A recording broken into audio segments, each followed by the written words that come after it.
The Dallas Cowboys have made a sneaky good signing by extending an underrated piece of their offense. And that's not all, as according to the latest report, there are more moves coming for the Dallas Cowboys. We'll tell you all the latest right here, right now on Cowboys Digest. Welcome in, everybody. I'm Jace Andrews. I appreciate you tuning in to today's show. Got lots to break down for you. Hunter Luepke gets a 2-year contract extension. We'll give you the details. Plus, it seems like Tyler Smith is another move in the works in terms of a contract extension. We'll tell you the latest news on that in just a moment. Before that, though, we want to make sure you hit that subscribe button, as we have noticed that over 87% of you who watch these videos are not yet subscribed. So go down there. It's 100% free. I promise you are going to be so excited to be here for the entire season. We're going to have videos like this. We're going to have shorts. We're going to have live streams like our one tomorrow for the Dallas Cowboys and the Philadelphia Eagles opening up the NFL season. And hopefully we can watch the game together and see Dak Prescott take out Jalen Hurts and the Philadelphia Eagles. Let's go to it. Hunter Luepke gets an extension. First on it was Tom Pelissero. He said in his tweet saying the Cowboys and standout fullback Hunter Luepke have agreed to terms on a 2-year contract extension worth up to $7.5 million.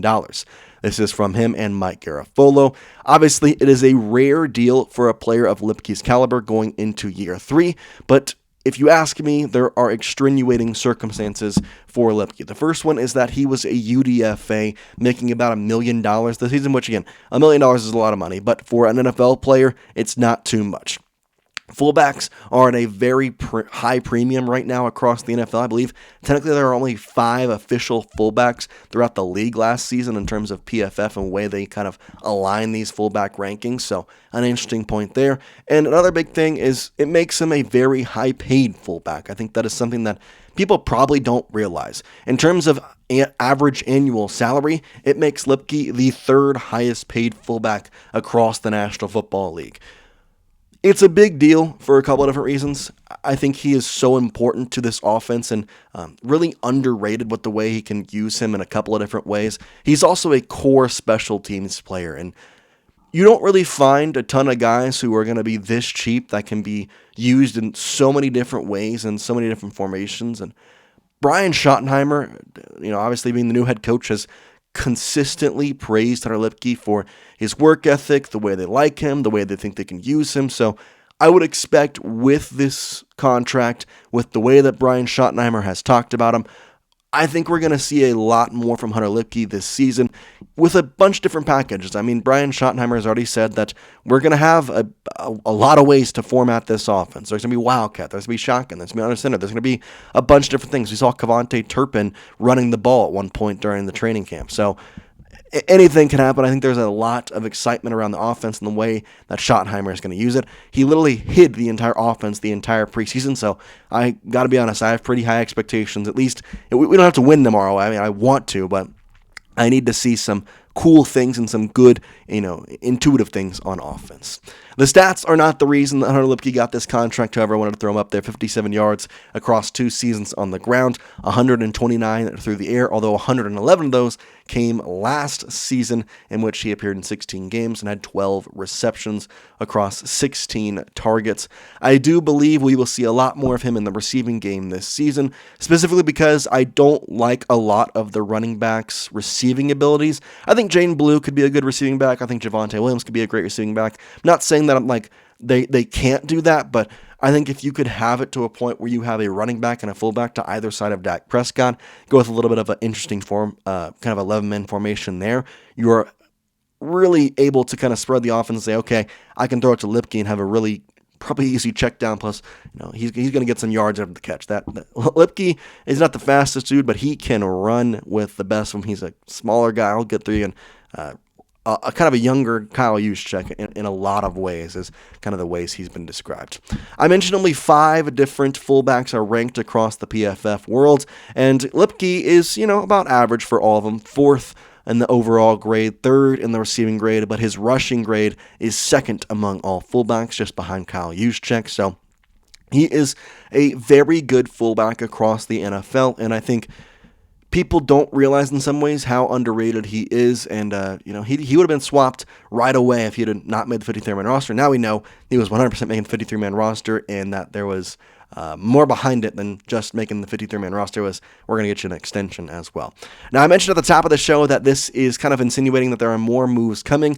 Well, that's because in the article that Tom Archer wrote about Luepke, he said this, quote, Luepke is the third Cowboy to sign an extension since the start of training camp, joining tight end Jake Ferguson and cornerback Deron Bland. And he might not be the last, end quote. Of course, referring to Tyler Smith, in which there has been latest reports saying that there's a very high likelihood that a deal gets done with Tyler Smith soon. Here's what Todd Archer said. Quote, the Cowboys also are in discussions with Pro Bowl left guard Tyler Smith regarding an extension that could make him the league's highest paid interior offensive lineman. Smith is under contract through next season, with the Cowboys picking up his $21.3 million fifth-year option as a 2022 first-round pick, end quote. So kind of a very similar situation to Micah Parsons in some ways. On that fifth-year option, seems as though that he will play on that option for now. However, I do see the Cowboys making a signing of Tyler Smith very soon. When you lose a guy like Zach Martin, I think it's a very important piece to go out there and get the, I would say, anchoring point of your offensive line locked up, and I think Tyler Smith is that next guy. There's a lot of expectations for him. He has very good leadership skills in that offensive line, and the rankings speak for themselves across the PFF world. 22 in 136 guards, 14th out of 136 guards in pass blocking, and 21st out of 136 guards in run blocking. He is a great guy, and I think he is a perfect fit for this Dallas Cowboys team. And in a lot of ways, Zach Martin will never be replaced, but this is a pretty close second here. Tyler Smith, on his contract talks, he opened up to ESPN saying, quote, obviously, everything will happen in due time. I think the most important thing for us is just focusing on Thursday night's season opener versus the Eagles, end quote, which is a very good thing to say. And I'm going to go back to kind of thinking about, well, what happened with Micah Parsons and the things that were said across, what he said, what she said, all that stuff.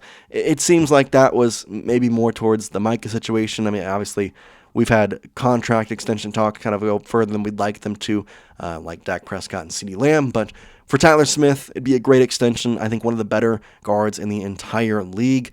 I really would like to see him be anchored down on the Cowboys offensive line for, the next four seasons-ish. So again, you want that anchoring point, especially with Guyton being a second year, Booker being a first year. Obviously, Cooper Beebe, you got a good spot there. Terrence Steele. This line is very good, but the anchoring point of them is Tyler Smith. So locking him down would be huge. One last thing I want to get to here on today's show, though, is I mentioned Brian Schottenheimer having high praise for Hunter Luepke, and I think that is a big reason why Luepke got this contract. So I want to go to a quote from him real quick just to kind of round out the show. He said, quote, Hunter Luepke is an incredible football player. He really is. It's amazing. Just his instincts for the game and what he brings. Being able to play 3-4 positions is incredible to me. I can't say enough great things about him, end quote. And he's right. Brian Schottenheimer, when you like a player, you're going to get a contract extension when you're a head coach. But the big reason is more because he can play 3 or 4 positions, and that's just on offense. You could also put him on special teams.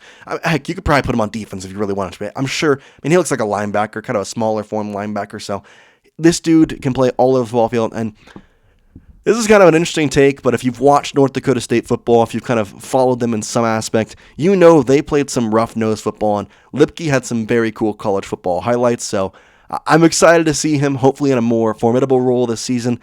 With the praise from Schottenheimer and the way that he's going to kind of formulate this offense, it seems like that is in the plans for him, but we're excited to see that. We're also hoping that Tyler Smith will get a contract extension here soon, so big things to see for that.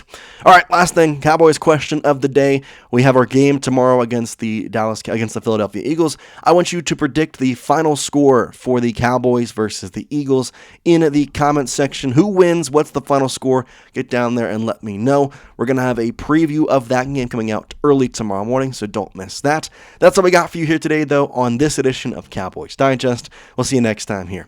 Peace out, people.